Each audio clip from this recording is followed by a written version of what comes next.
Ο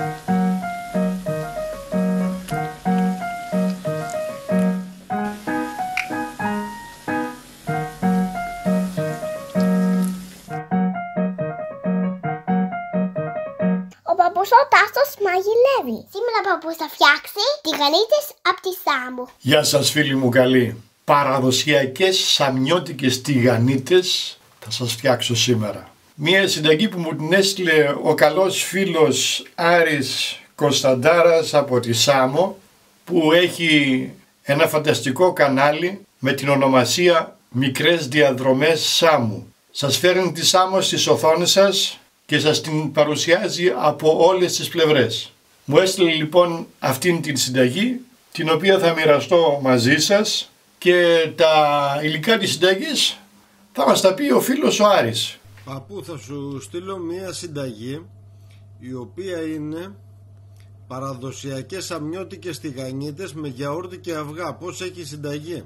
Υλικά: μία δόση για 20-25 τηγανίτες, 2 αυγά, 2 γιαούρτια στραγγιστό 10%, 2 κουταλάκια κοφτά αλάτι, 2 κουταλάκια κοφτά ζάχαρη, 1 κιλό περίπου αλεύρι που φουσκώνει μόνο του όσο πάρει, λίγο ηλιέλαιο, λάδι για τηγάνισμα, τυρί τριμμένο και μέλι. Να τα υλικά μας και σαν σύνολο, αναλογίες της συνταγής, λεπτομέρειες κτλ. Θα τα βρείτε όπως πάντα κάτω από το βίντεο στην περιγραφή και ακόμη περισσότερα στην ιστοσελίδα μου papoustassos.com ή grandpatassos.com. Θα ρίξουμε όλα τα υλικά μέσα στον κάδο του μίξερ.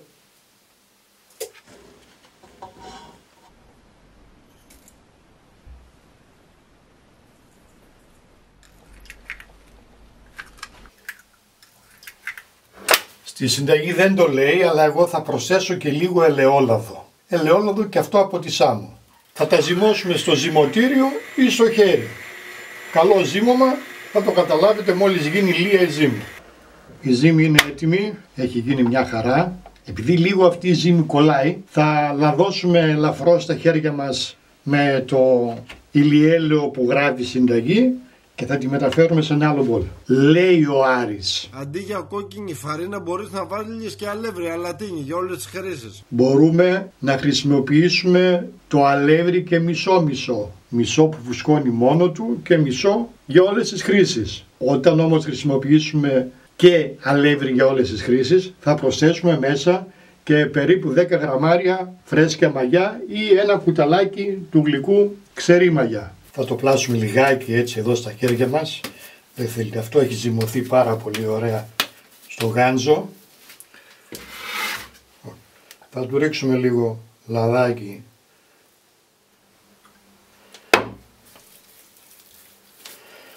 Έτσι.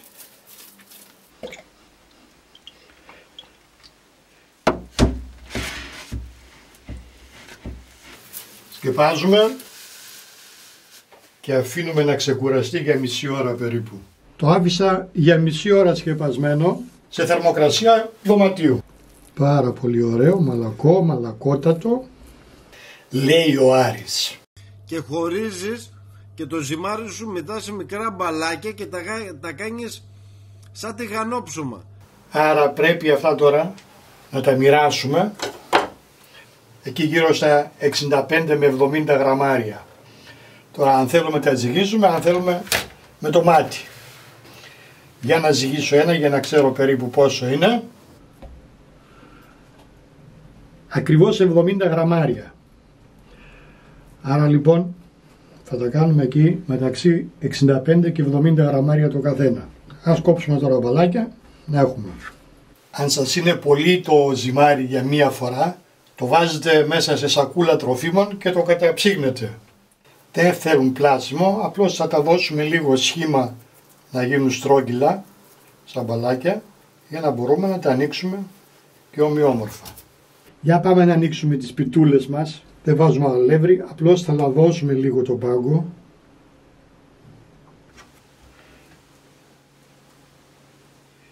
Και ανοίγουμε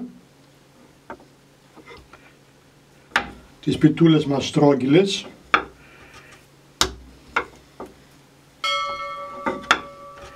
Έτσι τώρα όσο λεπτές ή όσο χοντρές θέλετε τις κάνετε. Αν τις ανοίγετε σταυρωτά θα σας βγουν στρόγγυλες.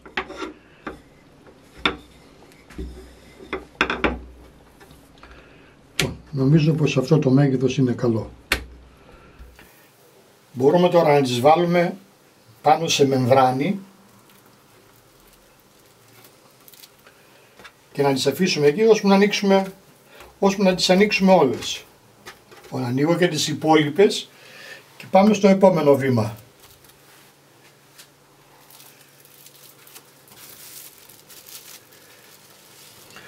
Αφού καλύψαμε τη μία στρώση, περνάμε από πάνω, είναι λαδωμένα και έτσι δεν κολλάνε, αλλά για να μην μας στεγνώνουν ώσπου να κάνουμε και τα υπόλοιπα.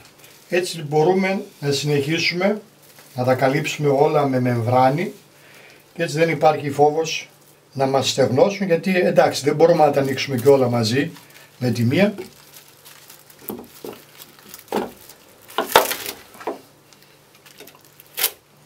Κλασικά τις τηγανίζουμε σε σπορέλαιο.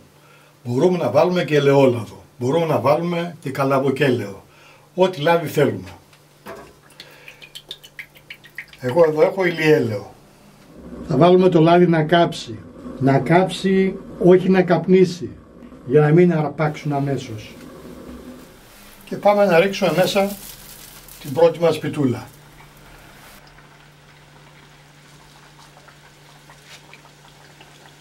Λέει ο Άρης. Στο κέντρο βέβαια κάνεις μια τρυπίτσα. Τηγανίζεις και αυτό φουσκώνει. Στην πρώτη δεν έκανα, γιατί δεν ακούω, και προσθέτει ο Άρης. Τις τηγανίζεις και από τις δύο μεριές μπαμ τηγανίζεται. Λοιπόν, μόλις αρχίσει και κάνει φουσκάλες, τη γυρνάμε.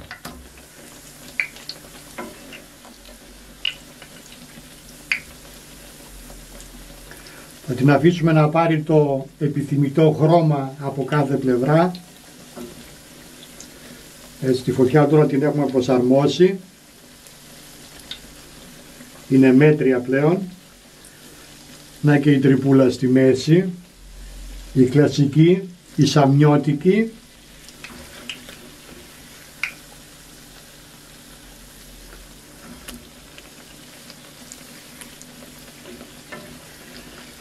Τι ωραίο χρώμα που πήραν, τι ωραίο χρώμα που πήραν.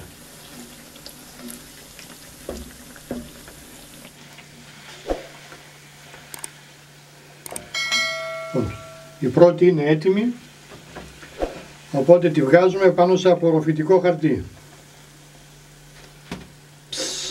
Τι ωραίο χρώμα. Θα αφήσουμε και αυτή να πάρει λίγο χρωματάκι ακόμη από την κάτω πλευρά. Και είναι και αυτή πανέτοιμη.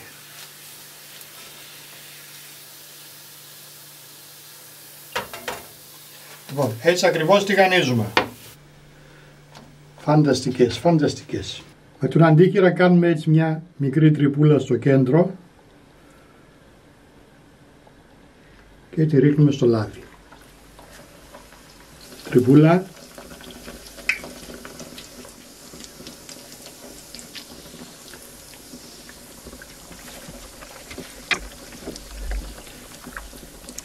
Γυρίζουμε μόλις βγάλει τις πρώτες φουσκάλες.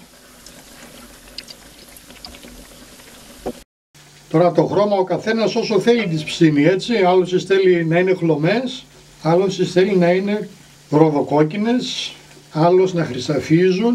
Γι' αυτό πόσες φορές σας δίνω μια συνταγή. Μην κολλάτε σε αυτά που λέω. Την κάνετε εσείς στα μέτρα σας. Τι ωραία. Γιατί πάρα πολλοί μου γράφουν, κύριε Τάσο, εγώ θα έβαζα και εκείνο, εγώ θα έβαζα και το άλλο. Και βέβαια να το βάλετε. Εγώ σας δείχνω πάντοτε μία συνταγή που παίρνει άπειρες αλλαγές. Ή προς το καλύτερο ή προς το χειρότερο. Αυτό θα το καταλάβετε μετά μόνοι σας. Αυτό είναι χρώμα, εγώ έτσι τις θέλω. Τέλεια, τέλεια, τέλεια. Έτοιμη και αυτή. Πάει παρέα στις άλλες.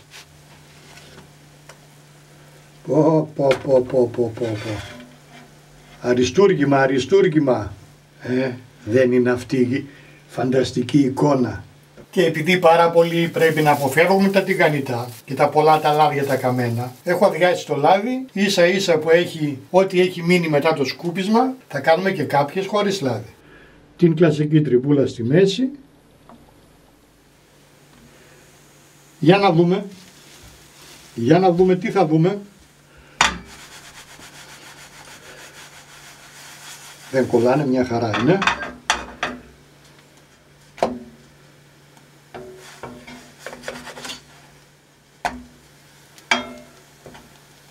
Χωρίς λάδι παρακαλώ. Τις γυρνάμε τακτικά για να μην αρπάξουν από τη μια μεριά. Τέλειες, τέλειες. Έτοιμες για αυτές. Τις αποσύρω. Ωραίο χρώμα και από τις δυο πλευρές. Μια χαρά, μια χαρά. Ωραίες. Έτσι. Και επειδή εμένα μου αρέσει να κάνω πειράματα στην κουζίνα, έχω ανάψει και το φούρνο. Στους 180 βαθμούς είναι προθερμασμένος. Θα ρίξω τώρα εδώ λίγο λαδάκι, πολύ λίγο, τόσο φτάνει, δεν θέλει άλλο. Θα το απλώσω έτσι με ένα πινελάκι, ίσα ίσα να έχει ένα ίχνος λαδιού.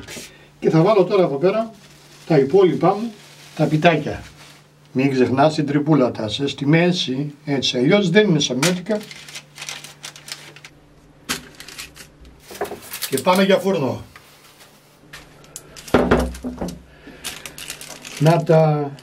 Να και τα φουρνιστά. Έψησα 8 λεπτά στους 180 βαθμούς στον αέρα. Στην δεύτερη από κάτω σκάλα. Τέλεια. 3 ειδών τα έχω βγάλει. Έχω τηγανιτά στο λάδι, στο τηγάνι χωρίς λάδι και φούρνου. Βλέπετε ότι όλα έχουν διαφορετικό χρώμα, σίγουρα και διαφορετική υφή, σίγουρα και διαφορετική γεύση. Τώρα εσείς κάντε όποια νομίζετε. Εγώ θα σας κάνω τώρα μερικές προτάσεις. Πιστεύω να μην διαφωνεί ο φίλος μου ο Άρης με τους τρόπους που τα έψησα. Λοιπόν, όπως σας είπα, σας έχω εδώ μερικές προτάσεις για να σερβίρουμε αυτές τις ωραίες τις πιτούλες, τις σαμιώτικες. Παίρνουμε όποια θέλουμε, όποια μας αρέσει και αρχίζουμε και τη στολίζουμε. Με φέτα. Και για να μην είναι η φέτα μόνη της, θα τις κόψουμε πάνω και λίγο σχοινόπρασο. Βεβαίως, βεβαίως, λίγο σχοινόπρασο.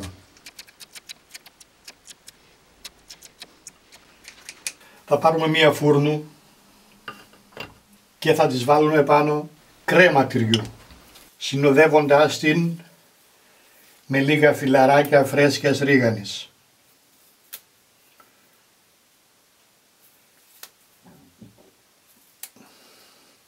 Ή με θυμάρι ή με ό,τι αγαπάτε. Πάει αυτή, παίρνω άλλη.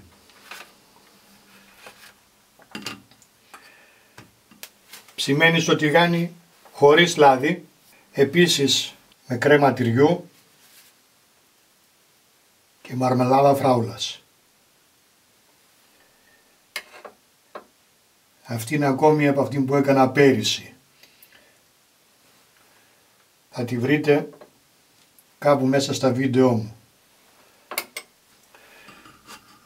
Άλλη μία εκδοχή, όποτε γίνεται με φέτα, φιλαράκια από θυμάρι φρέσκο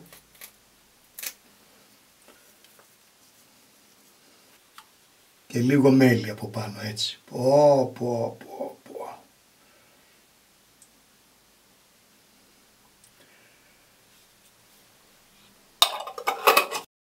Αυτές είναι, φίλοι μου, οι προτάσεις μου. Μπορείτε εσείς να βάλετε ό,τι θέλετε. Ένα σας λέω μόνο, ότι οι πίτες είναι φανταστικές. Ευχαριστώ πολύ τον Άρη που μου έστειλε τη συνταγή. Εγώ σήμερα δεν θα κάνω δοκιμή. Αφήνω να δοκιμάσετε με τη φαντασία σας. Τέλειες. Καλά να περνάτε, να είστε καλά και όπως πάντα με αγάπη, Παππούς Τάσος.